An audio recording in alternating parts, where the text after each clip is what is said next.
봅시다. 경북은 프린트물도 같이 하고 있기 때문에 한번 보자. 오늘 웬만하면 훈민정음까지 쌤이 다, 그 용비어 첨가랑 훈민정음까지 다 분석하려고 하거든. 분석하려고 하는데 너희 같은 경우에는 이제 프린트물을 보면 여기 이제 상형 원리 이런 것들도 있어. 근데 이게 사실은 초반에 이거 지금 어금니 스토리 요거 나오는 거는 우리 중학교 때 했던 거잖아. 그치? 요것도. 그래서 요거는 간단하게 보고, 그지? 간단하게 보고 이제 중세국어 중심으로 갈 거야. 그래서 일단 프린트물에 한번 같이 보면 프린트물이랑 평가문제 같이 놔두고 보면 된다.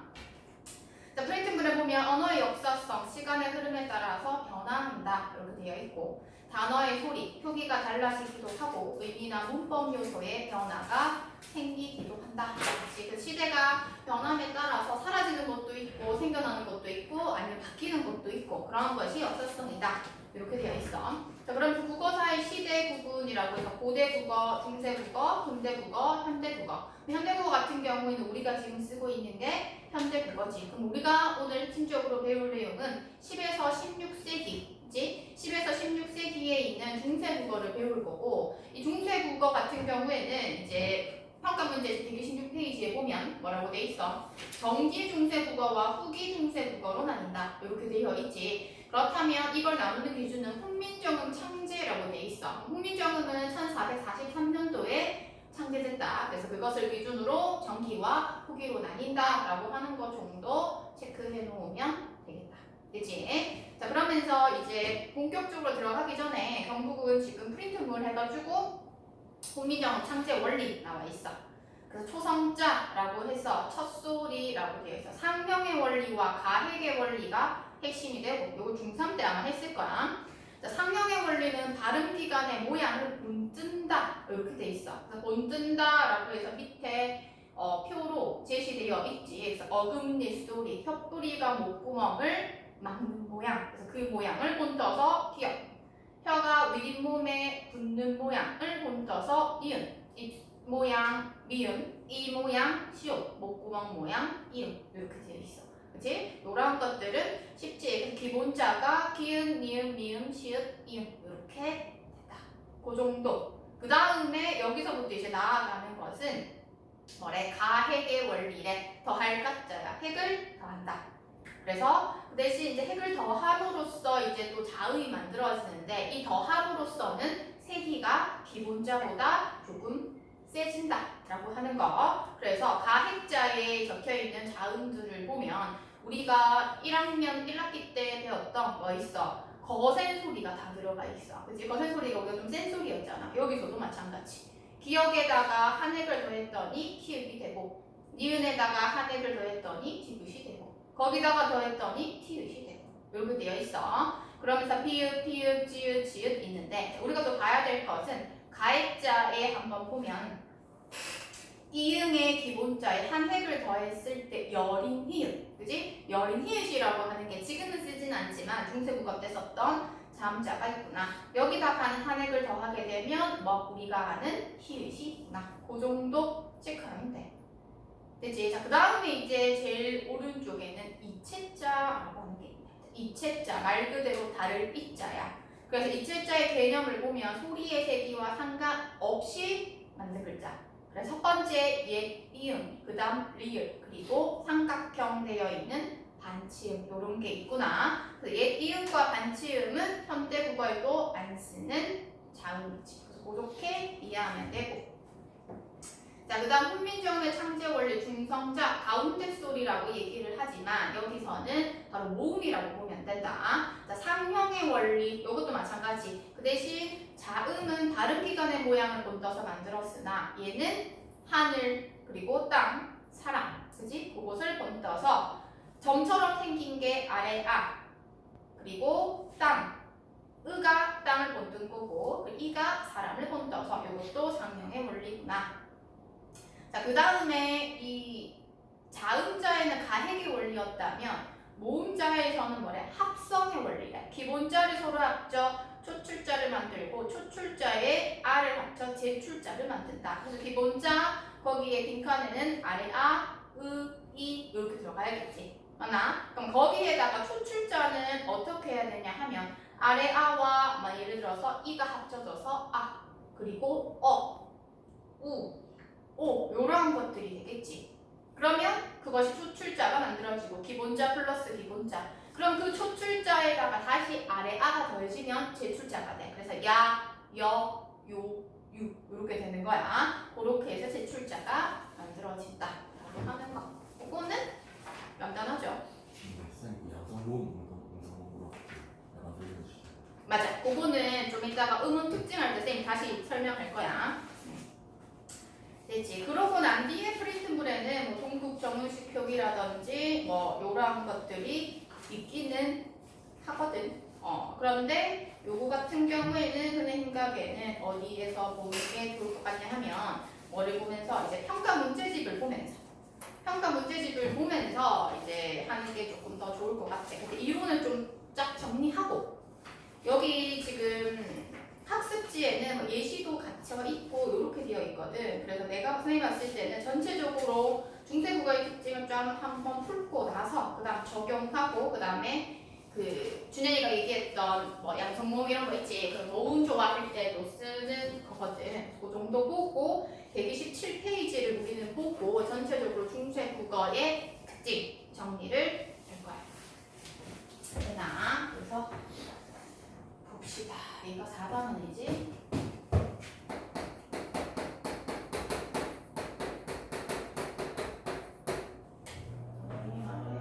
우리 말로가 그랬어.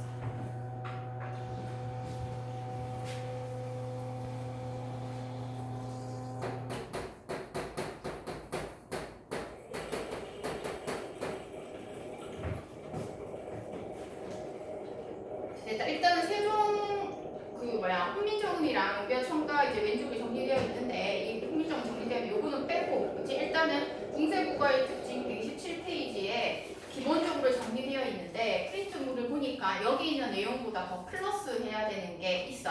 그치? 그래서 필요하면 또 프린트물 갖고 와가지고 하도록 할 겁니다. 그래서 핵심 강의라고 해서 중세국어와 현대국어의 형태 변화라고 해서 제시가 되지. 그래서 우리는 크게 중세국어의 문문적 특징, 표기적 특징, 그다음 표기상 특징, 의문상 특징, 그리고 문법상 특징 이렇게 해서 좀 나눌 거야. 첫 번째 나오는 게 바로 의문과 형태라고 얘기를 하는 부분이 되어 있지. 되나? 그럼 이제 1번, 2번, 3번 상관없이 이제 선생님이 보면 첫 번째로 우리가 봐야 될 것은 동그라미 의문과 형태에서 보면 동그라미 2번에 열인, 히읗, 순경은 미읍, 예, 이음 이런 것들이 있지. 그래서 중세국어에는 어떤 게 있었냐 하면 현대국어에는 없는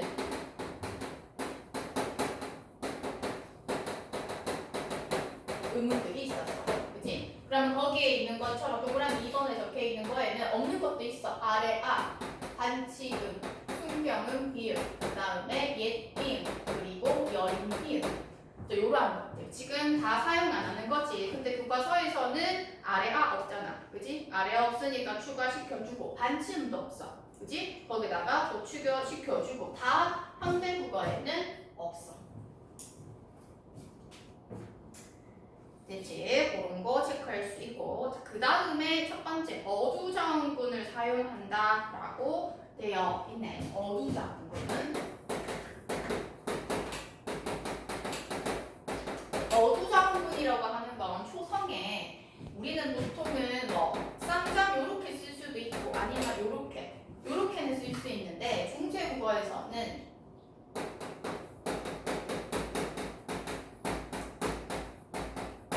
요건처럼 아니면 요건 없이 요렇게 초성에 요렇게 두 가지 지금은 두 가지 잘 요렇게 오는 거 있지. 저런 것을 어두장군이라고 얘기를 한다. 그래서 저런 어두장군이 나타난다라고 하는 것도 특징.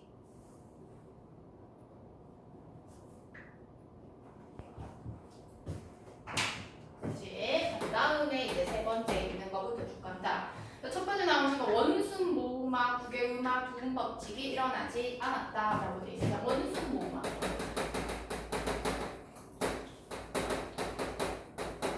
원순 모음화 일어나지 않았대. 니은, 삐읒, 티읒, 쌍비읒, 그지? 그 뒤에 으가 우로 변하는 것인데 중세 국어에는 안 나타났대. 그렇다는 것은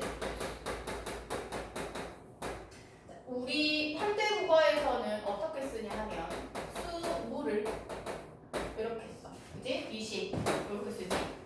그렇다면 얘는 입술 소리 뒤에 우가 왔어. 근데 여기서는 뭐라 그랬어? 우가 우로 변하는 현상이라고 얘기를 했는데 중세 국어에서는 어떻게 쓰냐? 이렇게 써.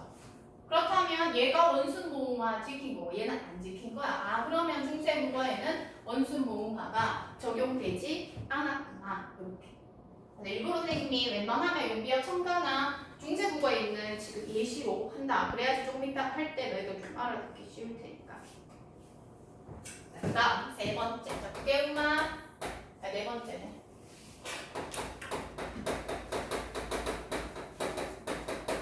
국외음악은 적용 안 됐다. 자, 적용 안 된 것들 많다. 그러면 이제 국외음악은 우리 학기 때 배웠어. 그치? 티귿티읕이 뒤에 이나 반복 이로 시작되는 형식 형태소가 왔을 때 지읒이나 치읒으로 바뀐다라고 하는 게 그게 음화였는데 얘는 이제 훈민정음에 나오는 것 중에서 펴기가 나와. 현대국어를 해석하면 펴 이렇게거든. 아 그럼 여기서는 그게 음화가 적용되지 않았구나라고 하는 거. 그 다음에 또 누운 법칙. 두음법칙도 적용되지 않았단다. 그러면 두음법칙 적용되지 않았다라고 얘기를 한다라고 하는 것은 뭐 예를 들어서 우리는 지금 두음법칙이 적용이 돼서 여자 이렇게 얘기를 하지.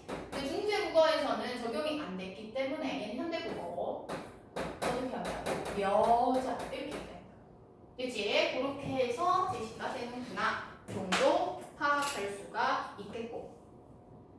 그 다음에 아까 전에 이제 준현이가 얘기를 했던 양성모음, 음성모음 했었지. 그거 거기서 이제 플러스해서 적어 넣어야 되는 부분이야. 그래서 얘는 모음 조화가 자 봐봐. 원순 모음화 국의 음악 두음 법칙은 중세국어에서 안 지켜졌어. 근데 얘는 중세국어에서 지키진 거야. 그지? 이제 안 지켜진 게 더 많은데 모음 조화는 지켜졌어. 그럼 모음 조화라고 얘기를 하는 것은 양성 모음은 양성 모음끼리, 음성 모음은 음성 모음끼리 쓰는 것을 우리는 모음 조화 이렇게 얘기를 해.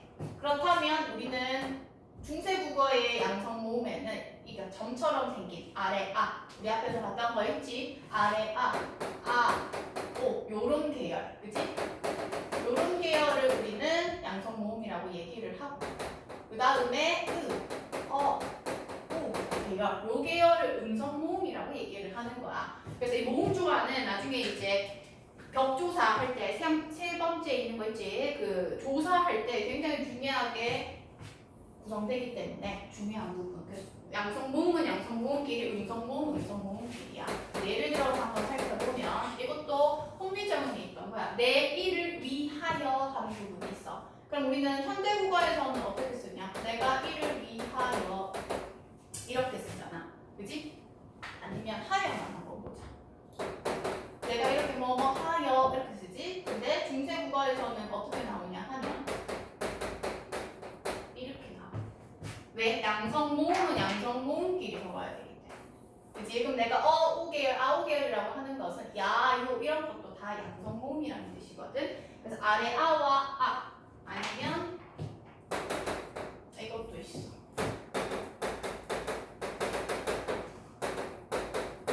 자, 얘는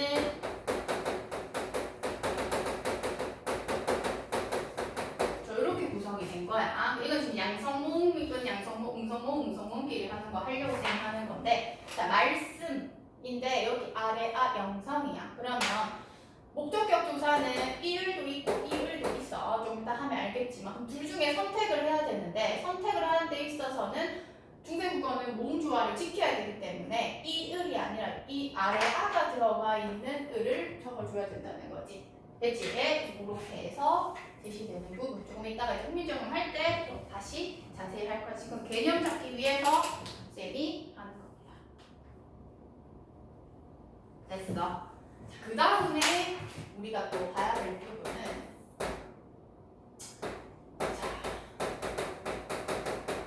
자, 현대국어에는 없고 중세국어에만 있는 방점이라고 하는 게 있어요.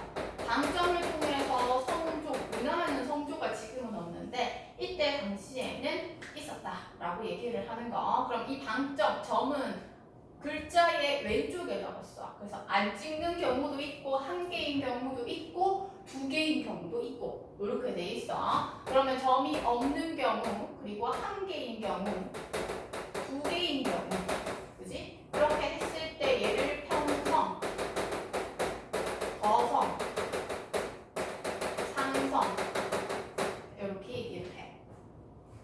성조와 관련해서는 보통은 깊게 안 다루는데, 그지? 아니 선생님께서 주는 자료나 이런 거에도 깊게 다루면 좀 자세히 봐야 되는 부분이 있어, 그지? 그럼 평성은 자, 낮고 평평한 소리고, 거성은 자, 높고 평평한 소리라고 볼 수가 있고, 그 다음에 우리가 또 평탄한 소리라고 볼 수가 있고, 그 다음에 마지막 상성은 낮았다가 높아지는 소리야. 낮았다가 높아지는 소리.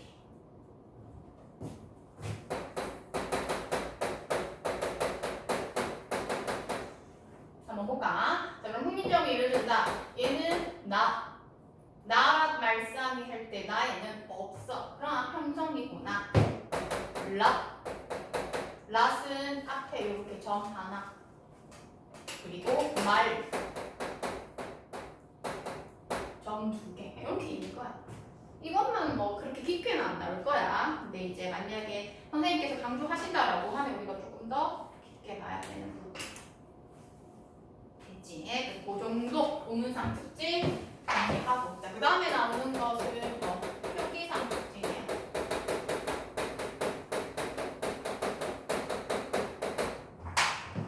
자, 표기상 특징 갑니다. 자, 표기상 특징을 한번 보면 중세국어에는 세로 쓰기를 했는데 현대국어에는 가로 쓰기를 한다. 이렇게 되어 있어. 그래서 원문에는 세로로 쓰게 되어 있는데 쌤이 준 그 오늘 필기하라고 준 거에는 일부러 선생님이 가로로 했어. 편하게 하라고. 그래서 그렇게 볼 수 있고, 그 다음에 오른쪽에서 왼쪽 방향으로 썼대. 세로 쓰기인데도 오른쪽에서 왼쪽 방향으로 썼다.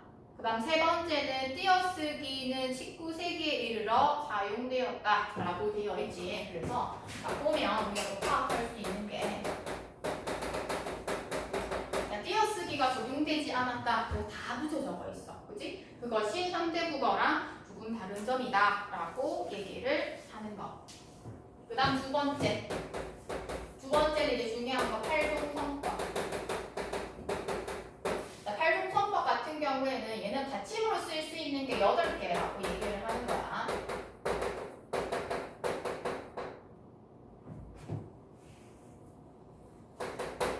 그 다음에 이제 마지막에는 이응이 아니라 옛 이응 이렇게거든. 저건 받침으로 쓰는 거니까 훈민정음 할 때 한번 보면 받침을 이렇게 쓸 수가 있다라고 하는 것 정도 이제 체크해 볼 수가 있는 부분이고, 그 다음에 또 봐야 될 것은 훈민정음에는 병서랑 연서가 있어. 병서에는 뭐냐면 옆으로 쓰는 거야. 옆으로 쓰는 건데 이 병서에는 각자 병서와 그 다음에 합용 병서 이런 것이 있어. 자, 각자 병서는 너희가 아는 쌍장 이런 거 있지? 이런 거고, 그 다음에 그때 나는 이런 거 히읗 이런 것도 있었어.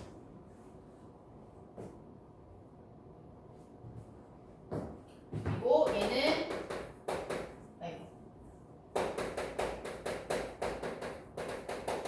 심지어 막 3개씩 쓰기도 하고 그런 것들이 우리는 합용병서이다. 그 다음에 옆으로 쓰는 거 말고 세로로 쓰는 것도 있어서 세로로 쓰는 거에는 어떤 것이 있었냐 라고 얘기를 한다면, 세로로 쓰는 거에는 이렇게 입술 소리를 놔두고 이렇게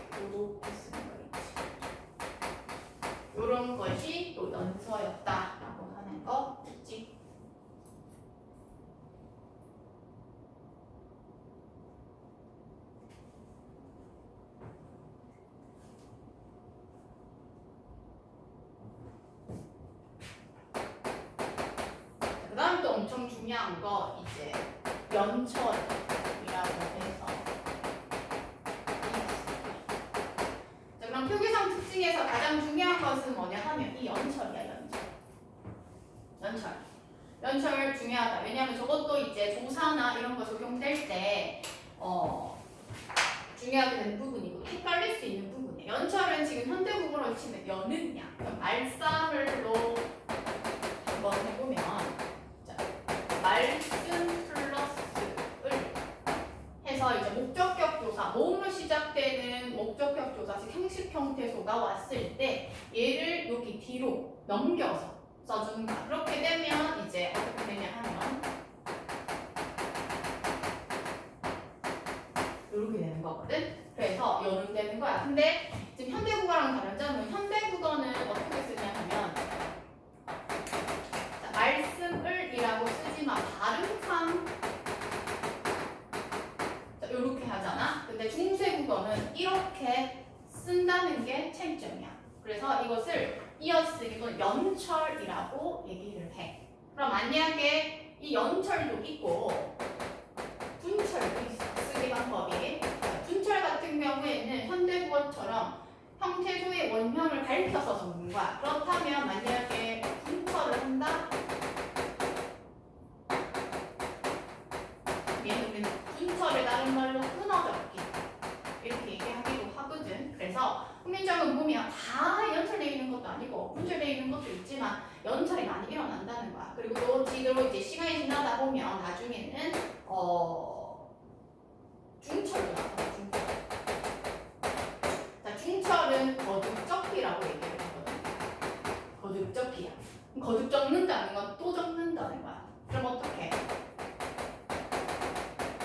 받침 적고 여기다가 한 번 더 미음을 적어주는 거야. 아래아가 들어가야 돼. 요렇게 적어준 것을 중철이라고 하는데 우리가 배우는 지금 중세국어의 쓰기에서는 이렇게 연철이 중요하게 나옵니다. 그래서 분철, 연철, 분철, 중철 이런 것들이 있다라는 것을 파악하면 됩니다. 됐지? 다음에 5번째.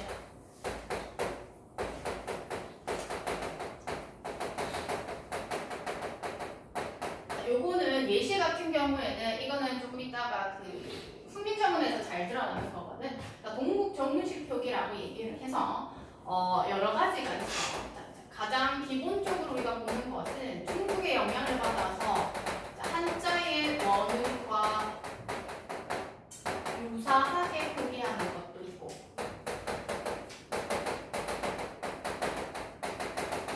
형식 종성이라고 해서 요거는 살짝 예시를 들면 우리가 세종대왕 할 때를 세종 이렇게 얘기를 하지. 근데 형식적으로 뭘 적어주냐 하면 동성을 해서 생종 이렇게 적어줘. 조금 이따 예시에서 한번 확인할 거야.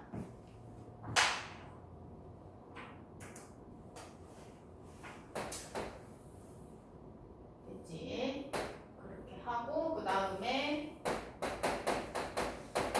이영고래라고 얘기를 해서 이제 한자음인데 리을 받침 있지. 리을 받침에 있는데 거기에다가 뭐를 붙이냐 하면 이제 리을 히읗을 여린 히읗을 여기 붙이는 거거든. 그럼 우리가 몇 월 할 때 어떻게 써? 이렇게 월 이렇게 쓰잖아. 리을 받침이 있는 건데 요렇게 섞는 건데 여기다가 뭐 이렇게 여린 히읗을 적어줘서 리을 히읗로 되는 것을 이영고래라고 얘기를 해. 됐지? 그리고 한자음에 전국은 이것도 있어. 한자음에 보면 여린 히읗 들어가는 것도 또 동국정문식 표기다 이렇게 얘기를 하고 보통은 학교에서 이렇게 두 가지 기본적으로 하고 이영고래나 한자음은 유동적으로 넣기도 해. 그래서 이렇게 해서 표기성 특징이다 정도 파악하면 됩니다. 되지? 그 정도로 파악할 수가 있다. 그 다음에는 문법인데 문법상 특징.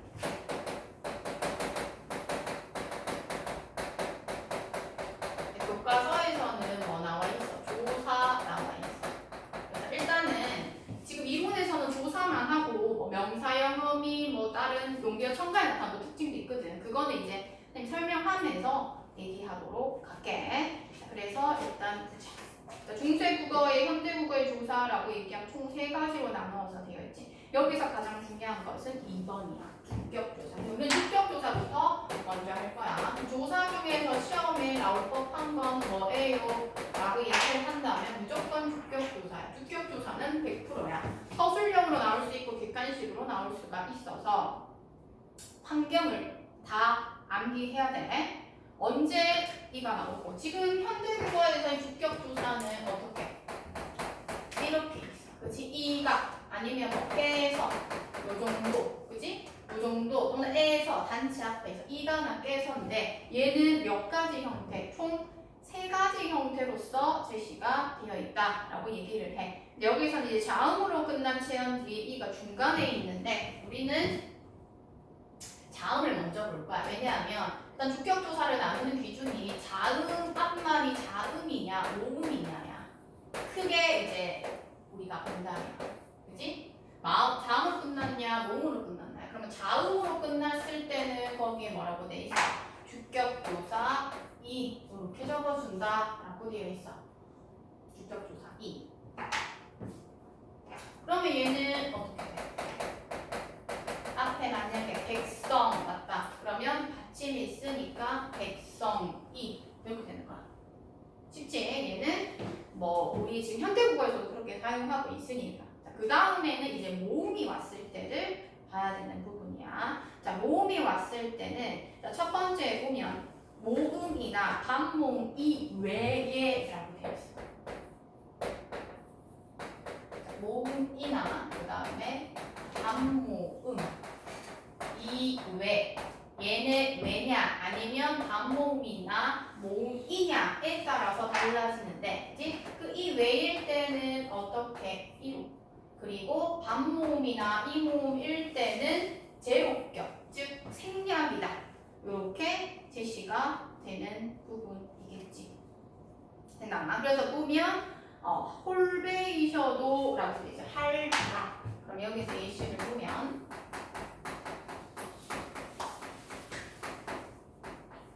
할바가 얘는 이제 의존 명사인데 여기서 보면 아로 끝났어.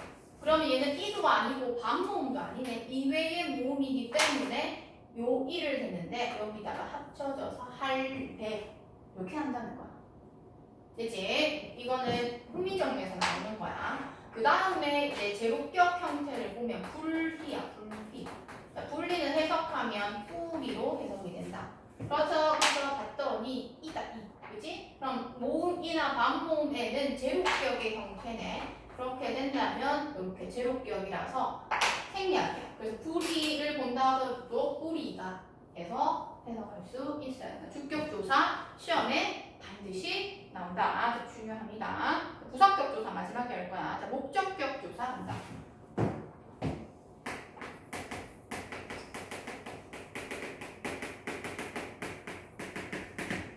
현대국어에는 이가 에서도 있지만 에서는 일단 그냥 간다. 현대국어에서는 목적격 조사 그지? 그러면 을과 을을 쓰는 기준은 뭐야? 받침이 있으면 을, 받침이 없으면 을이야. 그러면 전체적인 틀은 중세국어도 똑같아.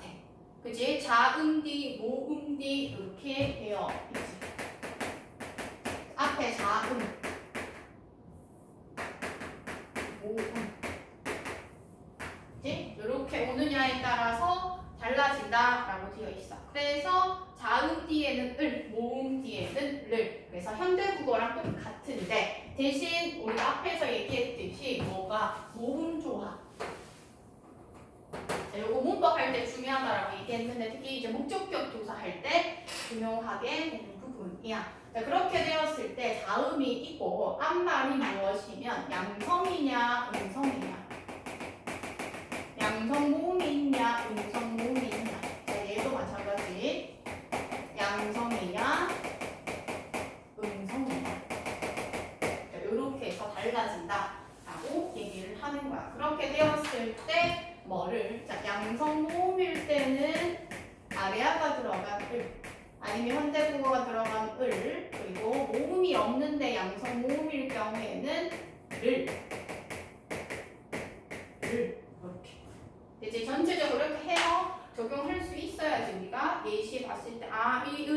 쓰였구나 라고 제시가 되겠지. 그래서 예시를 한번 보면 뭐라고 적혀 있냐 하면 마음을이라고 해서 마음을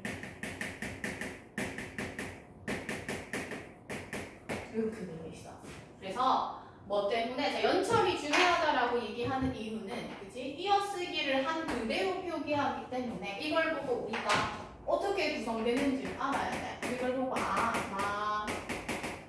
플러스 을 했구나. 이걸 구성할 수 있어야지 뒤에 을 받침이 있기 때문에 을을 썼고 앞에 양성 모음이기 때문에 모음 조화 지키려고 아래가 들어간 을이 쓰였구나. 이렇게 파악할 수가 있다는 거야.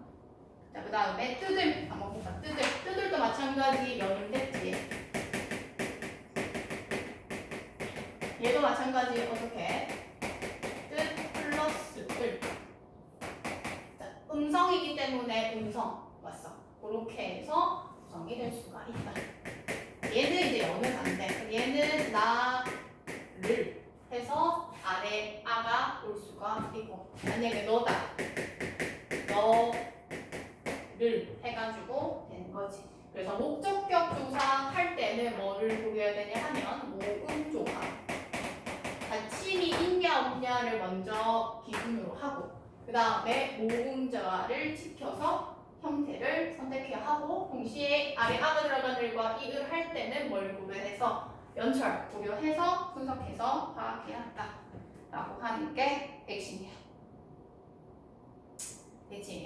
그렇게 해서 제시될 수 있는 부분이고 자, 그 다음에 이제 부사격 조사를 마지막에 할 건데 여기서는 비교 부사격 조사만 나와 있어. 비교 부사격 조사만. 근데 사실은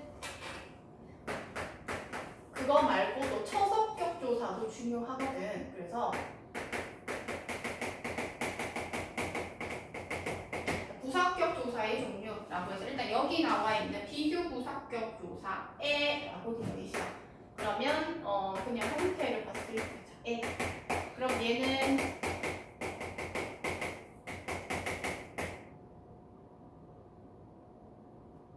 등급에 이렇게 돼 있어. 자, 등급에. 그럼 등급에라고 얘기를 하면 얘는 중국을 뜻하는 거고 여기서의 에는 중국과 현대국어로 치면 가에 해당하는 거거든요. 중국과 달라 이렇게 돼 있거든. 그 비교 부사격 조사 이렇게 해서 얘기를 하는 부분이야. 됐지? 자, 그러면 이제 선생님 또 얘기했던 거 처석격 조사와 관련해서도 우리가 살펴봐야 되는 부분이야. 자, 그래서 보면 얘도 마찬가지로 부사격 조사는 처석 부사격 조사는 이렇게 나와 있어. 에와 에가 있다. 이건 필기해야 되는 부분이야. 필기해야 되는 부분이고 자, 얘네 둘 다 여기 나와 있는 이 주격 조사처럼 다시 필기할게. 자, 모음이나 반모음 이외, 그지? 이외가 오게 된다라고 얘기를 하면 이 애와 이 애로 구성이 된다. 이렇게 볼 수가 있어. 그치? 그러면 여기에서 바깥 애와 안에 애 있잖아, 그치? 그런 걸로 봤을 때 여기서도 뭘 지켜야겠구나, 모음 조화를 지켜서 사용해야겠구나라고 볼 수가 있어. 한번 보자. 자, 산이야. 이나 반모음이 왜지? 그렇다면 여기에 뭐가 와야 된다고? 애가 와야 된다. 이렇게 보는 거지. 되지? 그 다음에 오케이. 구루매라고 되어 있어. 이나 반모음이가 아니라 의야. 그럼 얘는 어떻게 돼? 구름 분석해야겠지? 플러스 에 이렇게 되는 부분이야. 그래서 모음 조화 지켜야 되는 부분이겠지. 그래서 요 에 이렇게 되는 부분. 근데 이제 연철되어서 제시가 됐다라고 볼 수가 있어. 자, 그럼 모음이나 반모음이 이외니까 그러면 여기서 다시 모음이나 반모음이 왔을 때는 또 어떠한 형태냐라고 얘기했을 때 얘야 얘 적어두고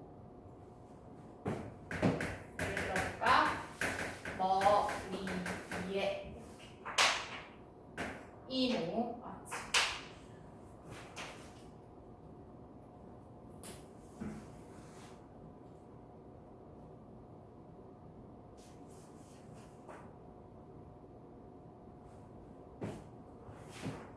됐어. 그 다음에 이제 마지막은 아니다. 관형격 조사. 주격 조사 다음으로 시험에 잘 나오는 건 뭔데? 관형격 조사야. 관형격 조사 중에 다른 거 다 중요한데 목적격 조사는 우리 한번 배우면 조금 사실은 그렇게 크게 암기할 게 없는데 이제 이 관형격 조사는 뭐 양성 모음 그런 형태가 아니기 때문에 이거 봐야 되는 거야. 관형격 조사는 우리나라에는 뭐가 있어? 의 하나만 있어. 근데 중세 국어에서는 몇 개? 총 3개의 형태로서 제시가 된다. 자, 그렇다면 이제 부정명사나 높임의 대상일 때는 무엇을 쓰냐라고 하면 시옷을 적어. 시옷. 어떻게 하지? 시옷을 적는다. 해볼까? 무정명사야. 그럼 우리가 훈민정음에서는 나라에다가 나라 같은 경우는 무정명사지 거기에다가는 시옷 이렇게 나라 하는 거. 그러면 얘는 해석할 때 나라의 이렇게 되는 거예요. 이제 무정명사일 때 또 높임의 대상일 때 자, 우리는 부처님 할 때 부처야. 그래도 얘는 뭐 높임의 대상이기 때문에 부처 이렇게 부처.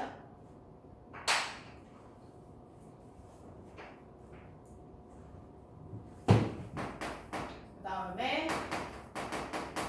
부정명사이고 높임의 대상이 아닐 때 그러면 예를 들어서 우리가 한다라고 얘기를 한다면 얘는 이제 두 가지로 나눌 수 있는데 두 가지로 나눌 수 있어. 얘의 형태는 의와 의. 또 느낌 오지? 하나 모음조화 지키기 위해서야. 그러면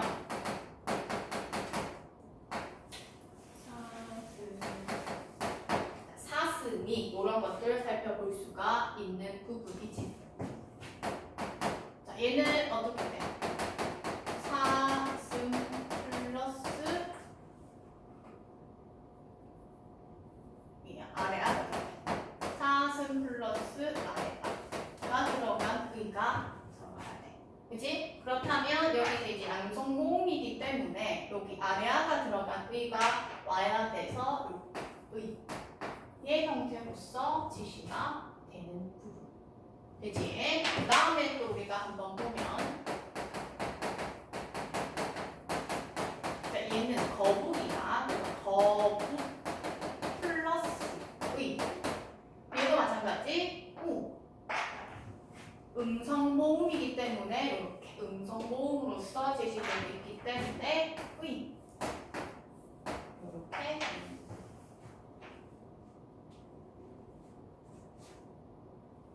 됐나? 이렇게. 진짜 마지막 5번째 서술격 조사. 요거를 해야지 뒤에 쌤이 공부 설명할 때 너희가 잘 파악할 수가 있어. 서술격 조사. 서술격 조사라고 얘기를 하는 것은 체험에다가 이다를 붙여가지고 서술의 기능을 하는 것을 우리는 서술격 조사이다 라고 얘기를 하는데 얘는 주격 조사랑 조금 비슷해. 조건은 똑같아. 여기 있는 것처럼 조건 똑같아. 그렇다면